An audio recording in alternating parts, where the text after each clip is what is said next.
Hey everybody, this is Ramsey here. Wanted to do a quick Should You Read, which is a spoiler-filled review for Senlin and Sens by Josiah Bancroft. The book is so good. So good. And I am really excited to share with you guys my thoughts on this one. I hope that being as a smaller, I believe this is his first ever novel. It was originally published in a story challenge by Mark Lawrence, who found it and was like, man, this is just great. Ended up helping him get published. So it's really cool. I hope that the BookTube community picks this book up. It's a fantasy that is just amazing. Basically, you're talking about a story where the Tower of Babel was completed, or at least is still being built. It's so tall, nobody knows the height of it. And a young man, I guess he's maybe around my age, not really that young, but he's a school teacher, just gets married to a really interesting young lady, and they're going on their honeymoon to the Tower of Babel. His name's Thomas Senlin. His wife, I think it's Maria. It's Marya. And through the whole thing, I said Maria. It might be Mariah. Not sure. I like Maria better. I don't know why. But his wife, you never get her perspective, except for sort of when she tells a story to another person. You kind of get the third person view of, like, she told this guy and this guy told Thomas. So really it's Thomas's story and him learning about what's happening to his wife. They arrive at the tower for their honeymoon. She goes to buy something real quick. He waits with the luggage, and then all of a sudden she's just gone. And he's like, what's happened here? She made him a promise that if we get separated, we'll meet on the third level of the tower. So I want to show you this real quick. These maps in here are really cool. So hopefully this comes through really well. So you have the market out here, which is completely changeable every day. Every day the market changes, and you get a brand new perspective on what's going on. And then the basement has the beer mies in it, where you ride on a merry-go-round and it funnels beer into your mouth. And then the parlor is where everybody's an actor. Every single part of the parlor is an actor. So you pay to be in a play for the whole time. And then the baths is exactly what it says. It's basically spas. The whole area is a spa. Hotels, outdoor baths, hot steam baths, stuff like that. New Babel produces a bunch of electricity, and there's tons of electricity there, and a huge, you don't see it in this map, but there's a huge skyport on New Babel. And then Pelphia, we don't get to in this book, or the Silk Gardens, but they're up there, and I'm assuming in, what is the next one? The Arm of the Sphinx.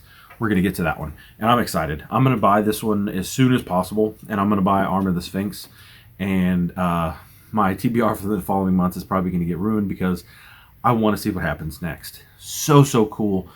Thomas is one of those characters where he seems like, coming into it, he reminded me kind of the who's the guy, Sleepy Hollow guy, Ichabod Crane. And I immediately assumed he was like a very Ichabod Crane type of character. But the tower, there's literally on many moments where people are like, do not trust anyone in this tower. Do not at all trust anybody near or around the tower. They're not worth it. They're not going to give you what you want. They're not going to be good to you. Don't trust anybody.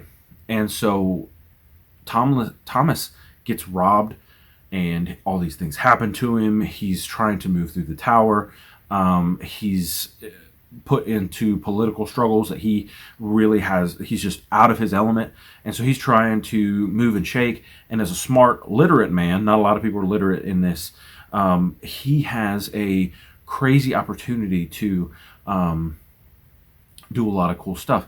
Let me go get my Bible. I want to show you another map real quick. So I have a bunch of maps in my Bible, and I want to look at Abraham's journey, because he is from Ur of the Chaldeans, and so we actually get from, here we go. So I'll show you this here. I got a lot of notes in there, but here's Ur, right? That is where the Tower of Babel is. So if you think about it, in right here, you go through. I'm trying to think here. You have and the Tower of Babel is somewhere near and Senlin comes from the coast. His town where he comes from is on the coast. So really cool for me. Kind of think about it. They talk about it being in the desert, and all around the towers just desert land and things like that. So you kind of have a really cool perspective on biblical history, on where Josiah was intending to place the scene.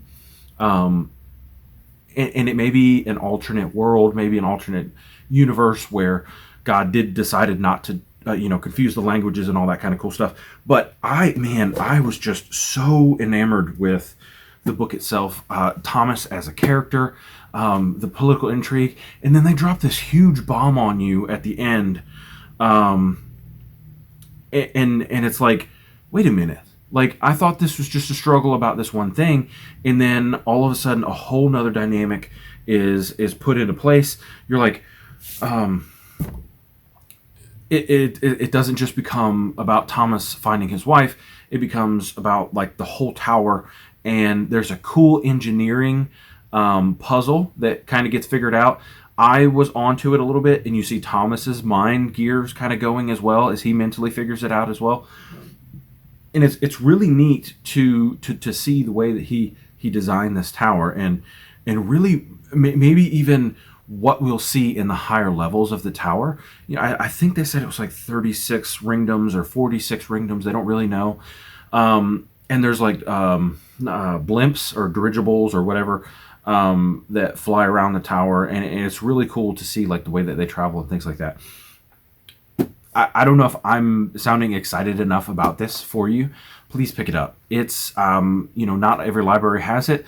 You may have to pick it up. They did a really cool, if you want to look at it, I'm going to link Scott's video down where they did a beautiful, beautiful cover. Subterranean Press did it. And it was like a set of covers with great artwork.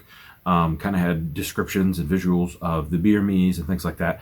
And I wanted to get them, but man, they were like $500, and I couldn't do it. Same thing with like Brandon Sanderson's really nice leather-bound stuff. $100 book for me is just so difficult for me to pull on that. I can't quite do it. But I understand with the beauty of it and the love of the story of it and what these people are trying to do, and I'm so excited that authors like Josiah Bancroft are getting the opportunity to have these beautiful, beautiful books made about their work. I think it's one of the highest honors you could give to somebody like that. So, Bookie Club, I've finished Senlin Ascends, so the Blade itself is starting probably Monday morning. We'll go ahead and do that. And I am super, super excited for you guys to jump in. Please let me know if you've read this book or if you plan on picking this book up. I'm going to share it on Twitter and see if anybody else has as well. I actually, as soon as I finished the book today, during my lunch break, I tweeted out that I'd read 2 great books this year. I had Empire of Silence by Christopher Riocchio and Senlin Ascends. These are my 2 favorite books of the year, and I am super excited for you guys to read them. I don't hear a lot of people talk about them, and I really, really, really want you guys to check them out. Both books are amazing. This one in particular, Senlin Ascends, I just read it. If you haven't subscribed to the channel, please do. I know I'm rambling on, and I'm going to end the video right now, so see you, bye.